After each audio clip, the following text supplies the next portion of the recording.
Yo, real quick.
In the garage. The man is built different. Coming in at number 7, we've got a name you need to know. Reginald F. Lewis. This guy grew up in East Baltimore, son of a working-class family. He was delivering newspapers as a kid, and he ended up at Harvard Law School. Then, in 1987, he pulled off a deal that nobody had ever seen before. A $985 million buyout of Beatrice International Foods. That move put his company, TLC Beatrice, on the Fortune 500 list, making it the first black-owned company in history to get there. His net worth when he passed away in 1993 was around $400 million. In today's money, we're talking billions. And if you're ever in Baltimore, check out the Reginald F. Lewis Museum on Pratt Street. His story is literally in the walls. East Baltimore kid, Harvard Law, Fortune 500, one lifetime. Let that sink in. Number 6 is wild, y'all. Like actually wild. In 1980, Cathy Hughes bought a radio station in D.C. called WOLAM. She could barely afford it, and when the money ran dry, she didn't sell. She didn't quit. She literally moved into the station and slept on the floor. That's not a metaphor. That woman was sleeping on the floor of a radio station because she refused to give up. From that floor, she built Urban One, the largest black-owned media company in the U.S., headquartered in Lanham, Maryland. We're talking 60 radio stations, TV One reaching 59 million households, plus digital platforms like Bossip and Madame Noir.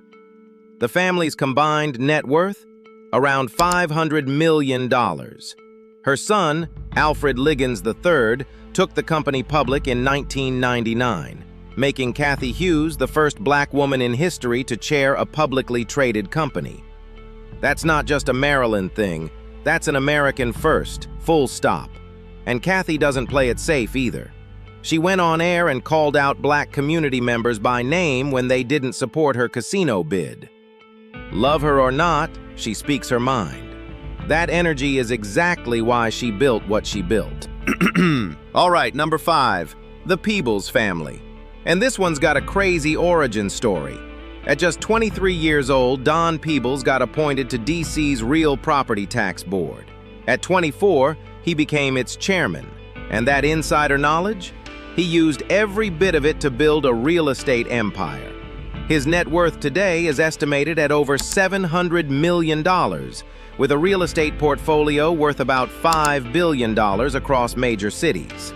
Now his son, Donahue Peebles III, is running affordable housing projects in the DMV region. The next generation isn't just inheriting money, they're inheriting a philosophy. Don Peebles is out here debating economic policy on CNBC and Fox Business, backing Democratic candidates, and building his whole business on government partnerships all at the same time. Make it make sense? Actually, it does. That's just smart. Number 4. Eddie C. Brown, the Jackie Robinson of Wall Street. This man was the first black portfolio manager at T. Rowe Price, breaking that barrier in one of the most racially homogeneous industries in America. From that foundation, he built Brown Capital Management in Baltimore in 1983. His strategy was simple: find great companies, hold them, and let time do the work. That approach grew the firm to over $10 billion in assets under management. Then, and this is the part that makes you stop, he gave the company to his employees. Like, he literally transferred ownership to the people who worked for him. He and his wife, C. Sylvia Brown, own the Ivy Hotel in Baltimore's Mount Vernon neighborhood, one of the most highly rated boutique hotels in the entire country. Their foundation has donated over $55 million to Baltimore causes. Their private art collection rivals what museums display. Eddie Brown was on PBS's Wall Street Week for over 20 years. He didn't just build wealth, he taught a whole generation how to do it too. Number 3, and this one comes with a story you will not forget. Sheila Johnson's second husband, the judge who presided over her divorce from Robert Johnson. She met him through the case. Things developed after it wrapped up, and they got married. Maryland. Whew, wild. Moving on. But here's what really matters. Her net worth as of early 2026 is $1.2 billion. She didn't just keep her share of the BET money, she grew it. Her main vehicle is the Salamander Collection, a luxury resort brand she built herself.